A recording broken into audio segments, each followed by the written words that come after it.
New York and on the new Hot 97 app. Ebro in the morning on Hot 97. Ebro in the morning. Laura Styles. Wow. NWO. Classic. You know what I'm saying? Wow. Bam, bam, bam, bam. Wyclef Jean is here. Yeah. Give it up one time. What's up? You're a wrestling Clef. fan. I go back to wrestling to the days of lucha libre. You know what I'm saying? Different. Hardcore. You know what I mean? When they was wearing a mask because they ain't want. Well, they got still some guys that Yeah, wear there, masks. of course. There are still lucha guys around, of course. I go to lucha libre. That's So you was Superfly never. snooker. Oh, you was WWE. Yeah. Well, I'm such a big fan of wrestling that this song it doesn't matter. Yeah. I was such a big fan. I recall that. You and The Rock. Yeah, Made like, history. Yeah, so my daughter was like, no, it was my sister at the time. She was mad young. She's like, you got to do a song with The Rock, and you know we're obsessed with wrestling. So being The Rock, it does. And we was just on Twitter talking to each other the other day. He was like, yo, because it was after that song, he just kept getting bigger and bigger and bigger. That was the beginning of him really crossing over Yeah, it to was the next nuts. level. Yeah, and it's so crazy because on that video shoot, I was like, yo, teach me some like wrestling moves because you know half of it is like it's real. Like you still gotta be It's very agile physically and, demanding. physical, heavy. Yeah, man. Well, that was wrestling talk with Wyclef Thank Jean. you. Who knew we It would get doesn't there? I didn't, it's matter. SummerSlam week, so why not? There It's you go. appropriate. Lucha libre. Now, Wyclef, you're here today, or at least they told me you're getting a key to the city Yeah. of Brooklyn. Yes, and it's an honor to be getting a key, you know, coming from Haiti at the age of 10 years old, living in Brooklyn, all over, Coney Island. My father had a church in Nostrand, See, Utica. everybody associates you with Jersey, though. Of because the course, Fugees. of course. So from Brooklyn, automatically, we moved to Jersey. My dad left Brooklyn because of some of the violence and me getting into a lot of trouble. And he felt like Jersey would be a better place. So he moved us to Jersey. But then once again, being that the family was in Brooklyn, so every weekend we literally had to be at my grandmother's house. So it was his way like pulling me out in a way to save me because the direction of how we was moving in Brooklyn and certain of my cousins that was there, he was like, yo, we got to get him to Jersey. But for me, it's an honor to be going back to Brooklyn to be receiving this in behalf of a lot of fallen soldiers because I just remember coming up on Flatbush, you know what I mean? Get my sneakers taken by the Decepticons, you know, like they saw, you know, and I watched the turf wars, like, you know what I mean? So there's some of us that's not even here. Some of us are deported, but some of us are in prison. And that's my whole crew. Like, I'm never shy of who I came up with. So the idea, I'm accepting this key in behalf of, like, all of those, like that was before me. You know what I mean? Shout out to Eric Adams, is he Brooklyn Borough president? Brooklyn Borough Yes. president. And a lot of people don't really know that story of when a lot of Haitian immigrants got here to New York City. Yeah. And was dealing with hate, bullying, you know, trying to get a rep, you know, gang activity. Yeah. Can you, I mean, obviously you were there as a young kid too. But there was a documentary I saw. I want to say it was what was it? It was about polo and like in Haitian kids in Brooklyn rocking polo and like I forgot what they called it. It was a whole documentary on it about kids in Brooklyn. About the lowlifes? Low lifes, yeah. No, but it was a specific one. It was I just- remember about that? the Haitian It was community about, getting about like specific- oh, Haitian kids, polos, a whole thing that they had.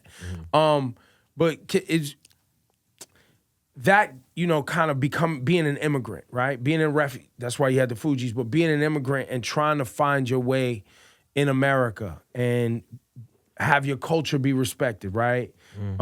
We've seen African kids go through it. We've seen Dominicans go through it. Puerto Ricans go through it. Obviously, black folks. We're watching Mexican people go through it. Asian community, Asian Indian. communities go through it. Everybody go through it. But talk about that feeling as an immigrant kid trying to establish yourself when you're kind of like the first major group moving into a community. Well, I mean, I probably say this probably for the first time. The world will probably hear it. But it's probably important to say it now.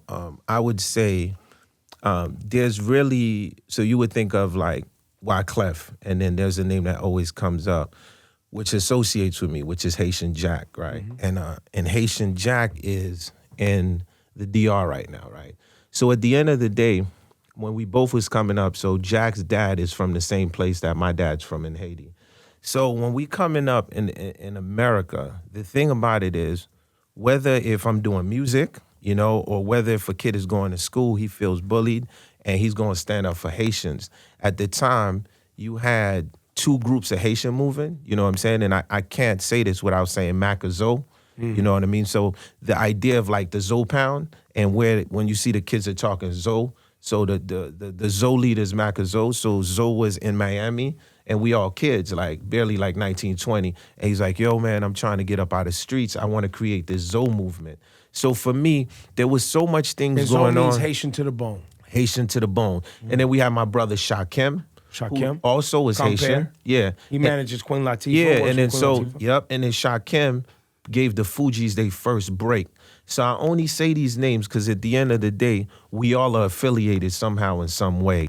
So it was like, when I say like Haitian Sinatra, like really Haitian Sinatra, I'm from that old village. And at the end of the day, you get to America and the idea of being picked on, getting robbed. Your one of your favorite albums for me, The Carnival. I love So The let me Carnival. decode the record for you. The record Sans Fizi. That's So my the joint. record Sans Fizi, I did that record in Creole.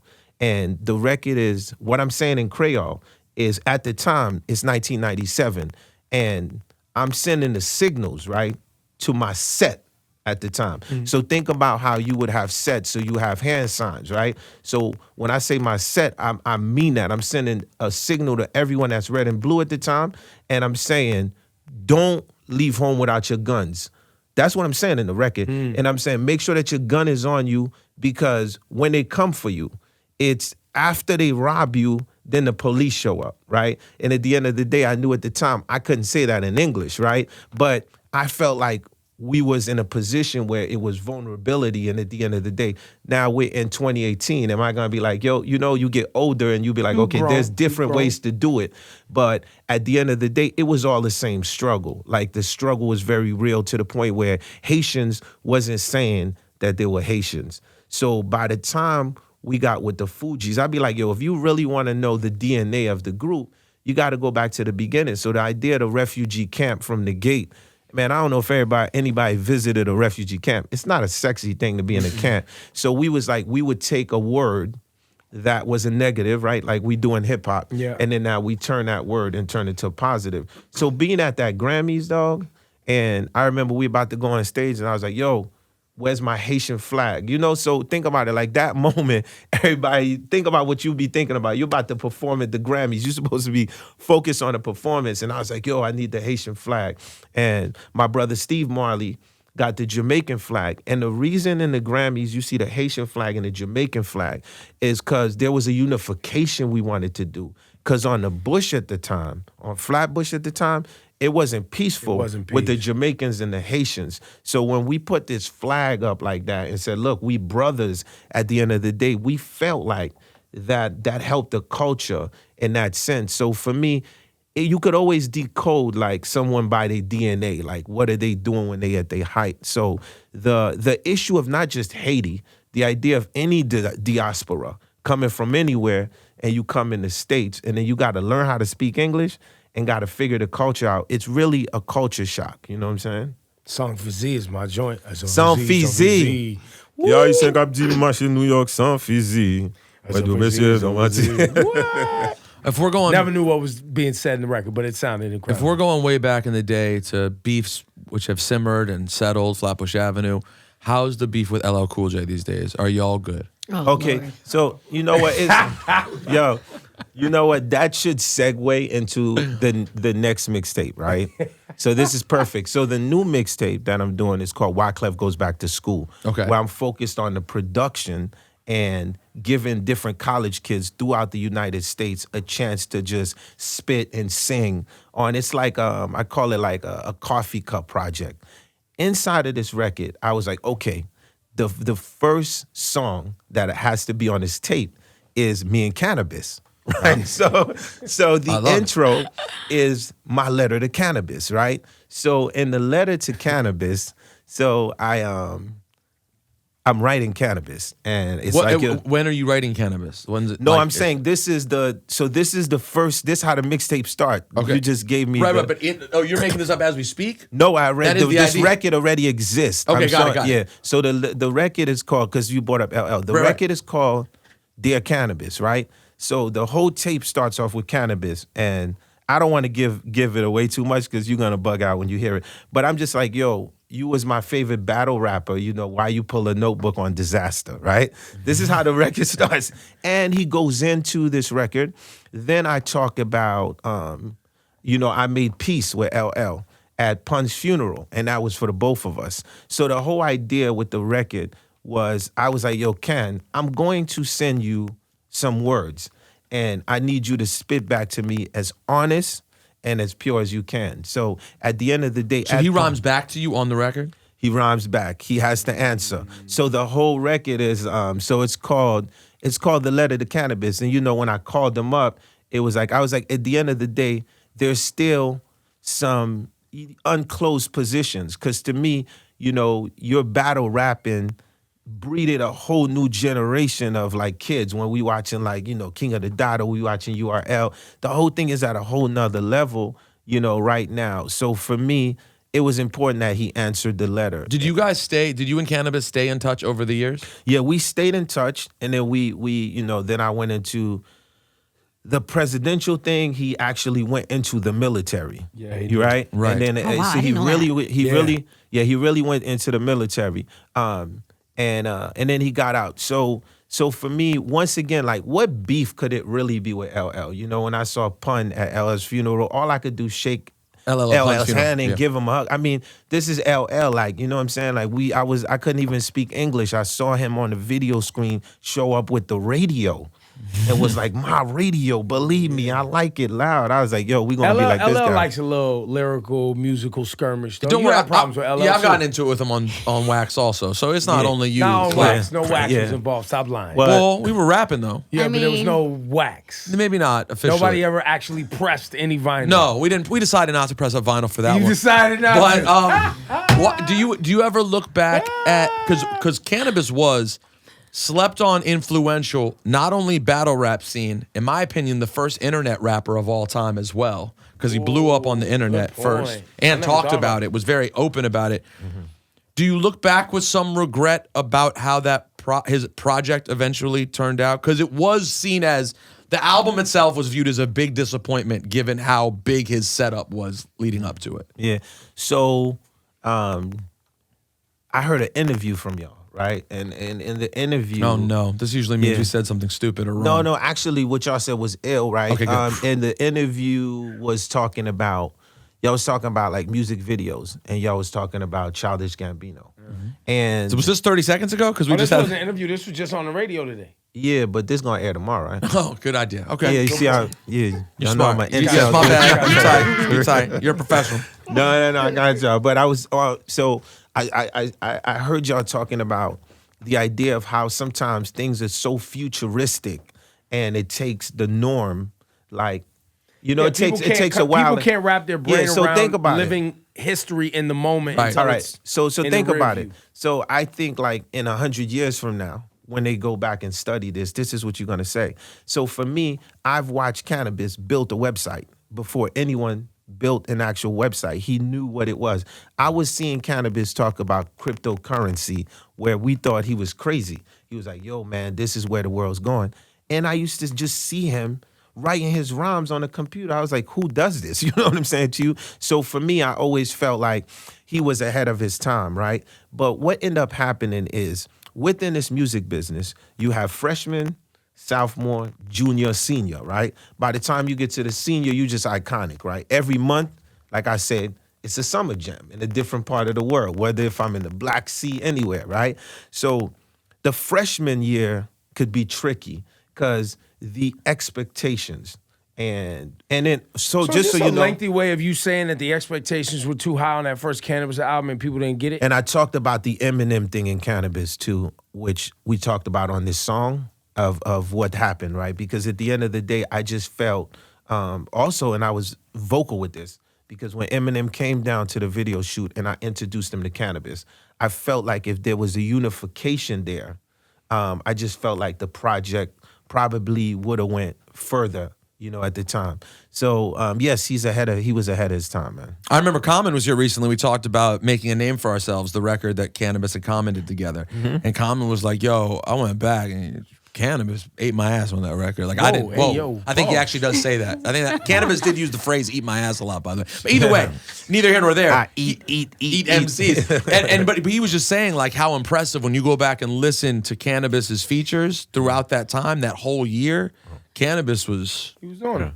fire. No, he's insane. I mean, me as a producer, I would definitely do an EP. You know, Miles Davis, Bitches Brew style on Canibus. Just let him lyrically go and just put that sonics. It'd be dope. We're living in a moment right now where the old story of Lauryn Hill not writing her first project has become popular convo again, or not writing all of, or to what degree. I don't know where you and Lauryn are at in y'all's music relationship and the Fugees getting back together, because every time you come up here, I got to do an update for the audience, because I believe that the Fugees are top 5 rap hip-hop groups all time easy.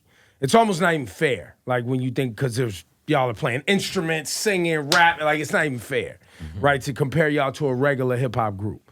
What do you say to people who are just now discovering that this Lauryn Hill Miseducation thing was written by other artists and she didn't write it all, and et cetera, et cetera? I mean, I don't have an opinion about that because I wasn't there.